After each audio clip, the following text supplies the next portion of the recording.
Now for a check-in on the markets, we're joined live by Evan Lucas, Chief Market Strategist at InvestSmart. Evan, thank you for your time. Now, we've seen the ASX doing pretty well this morning. What's got it fired up? Yeah, Annalise, it looks like we'll make a record all-time high today considering yesterday's trade. But what's firing it up is what's going on in the US and also in China. The US-Iranian issue has clearly not only dissolved, but as far as the market's concerned, it's almost completely dissipated. From its perspective, you saw the S&P, the Dow also making new record all-time highs for the second day in a row.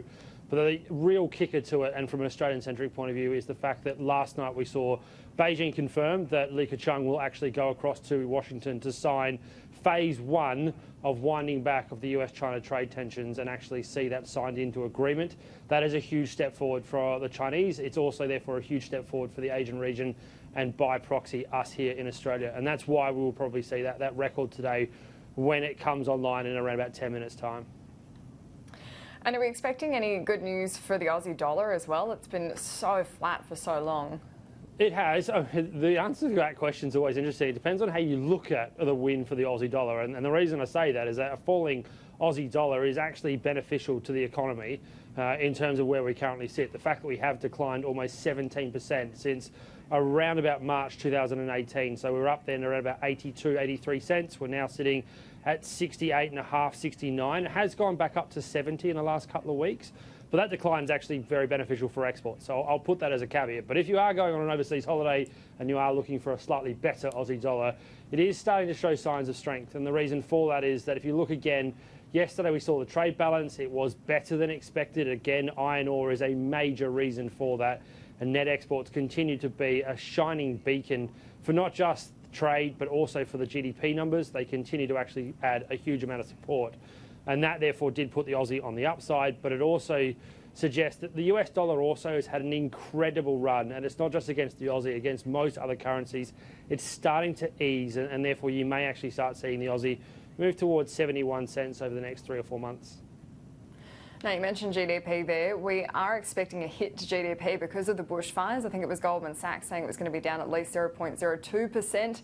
Do you think that it could push us into that dangerous territory? No one wants to say the R word, recession, but it's certainly going to have an impact, isn't it? It will have an impact. Will we fall into a what we refer to as a technical recession, which is 2 quarters in a row of negative growth? Unlikely. And the reason for that is that fourth quarter last year, closing in December, it will be weaker, no doubt. But again, as I just mentioned, those trade balance numbers are likely to support.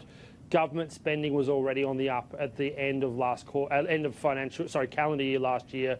So that'll also probably support it. If you're going to see a negative quarter, if it does actually happen, it will be the one that we're in. So January through March, we already know confidence is well down from those horrible fires. The impact also on overall trade is probably going to be impacted. So private business expenditure through the next couple of months because of the fires will be there.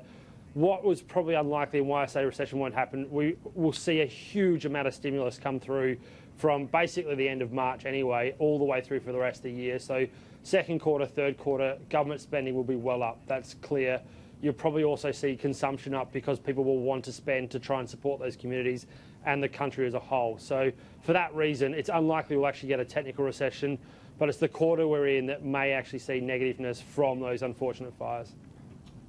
And one of the really interesting conversations that's happening at the moment is around insurance. We know the Treasurer called in the insurance bosses to Canberra to make sure that they were ready to pay up because they don't want to see what's happened with previous natural disasters like Cyclone Yazzie where people aren't getting paid out for their policies. We had ASIC today on radio saying that they think that the insurance companies have heard that message and they're feeling confident. But what will that mean for the market?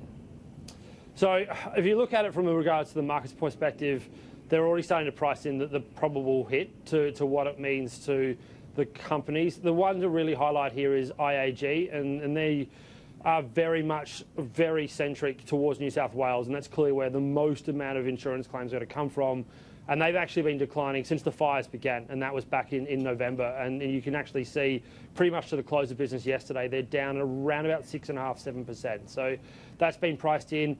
What has happened through those events that you've just highlighted, Annalise, is that over pretty much since 2013 and when we saw not just the bushfires but the floods that happened through New South Wales and Queensland, is reinsurance has really picked up. And that is what is different now is that they're probably buffering themselves from what would have been a massive hit to their overall profitability from this. The other thing they've started to come to understand is that, natural disasters are on the increase. If you actually listen to insurers, they're fully on the idea that climate change is happening, and they're fully of the belief that they're going to have to start looking at ways to increase insurance and therefore premiums to offset that issue. So they will have enough to cover it this time around, but do not get me wrong, it will be probably the largest payout for a natural disaster this country has ever seen.